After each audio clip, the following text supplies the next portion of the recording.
Happy Friday, Bear Bull traders. The week is over, the month is over. I didn't have that great of a day. It's a small red day. But what was really frustrating was that I didn't do as well as I should have or I could have. I didn't get much sleep last night. I had some distractions while I was trading, and that really just threw me off my game.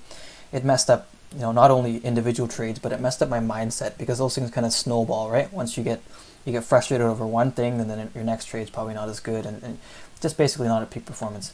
So AOBC, first trade here. This was a bull flag, and it ended up being a 15-minute orb at the same time. I went long here. My average was about 1271, 1272 or something here. And it popped up quickly, and I meant to take some off, but I made a hotkey mistake, and next thing you know, I increased my share size. So that kind of messed me up, again, because of distractions, right? So I quickly sold that at a small loss, and then when it pumped up again, I just started exiting because my mind was frazzled. I didn't know what my new average cost was. I didn't know how many shares I had left. It's just, things were a mess. And when things kind of settled down, I survived this pullback. I think my new break even was like somewhere here after that mistake.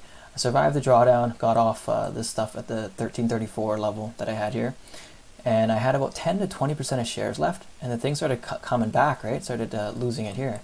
And I said, I'm going to hold in my break even.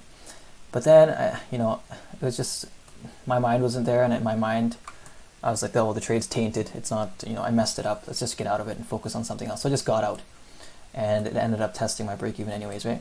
But the thing, it never tested my original break even, which was down here.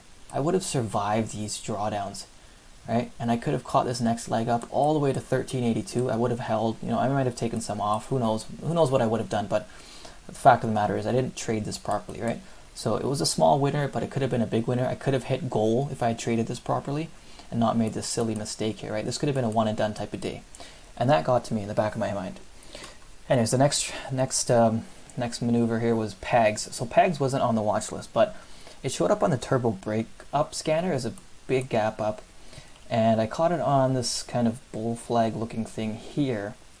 But the volume just wasn't there, as you can see. In the first 5 minutes, it didn't even have 1 million shares, right? So I caught it on this pop. I think this also was some sort of 15-minute orb looking thing. Anyways, I got it there, and then the thing dumped. But I held my ground. I had my stop below VWAP here, and this was a momentary spike because the volume was so sparse. It was really choppy. I survived these drawdown for I'd say 20 minutes. This is probably 20 minutes, and I said, okay, I think I'm just gonna get out of break even because this thing's not going anywhere, right? So I ended up doing that here. It got close to my break even. I just got out. And then after I got out, I kind of just took a little break, and I was like, you know what though? This thing is looking like a bull flag, but there's no volume. And I just started doubting myself. And then what do you think happened? Then the volume came in, right? Then the volume really came in. And look what it did. Off this bull flag, this was a $3 move. $3. I held for 20 minutes during this lull and basically made $0 or probably lost a small fraction, and I missed this entire run. Again, this could have made my day if I had just held. Look at the 1 minute chart. I got stopped out. I stopped out right at the bottom of the wick, the lowest order you could possibly have, right? And all of this here is above my entry. All I had to do was hold an extra 8 minutes and wait for the volume to come in, and then it would have been a play, right? But it's all retrospect, honestly. Would have I taken the second formation? Maybe, because the volume did kind of come in here, right? But who knows? Anyways, I just wanted to show those two trades and highlight the importance of being focused, not being distracted, and not allowing prior losses or prior poor trades affect any trades going forward. That's why it's very important to take breaks between trades, especially if they're losers. Take a break, get away from the station, clear your mind, get a glass of water, do something, and just to get your mind back into shape so you can continue trading.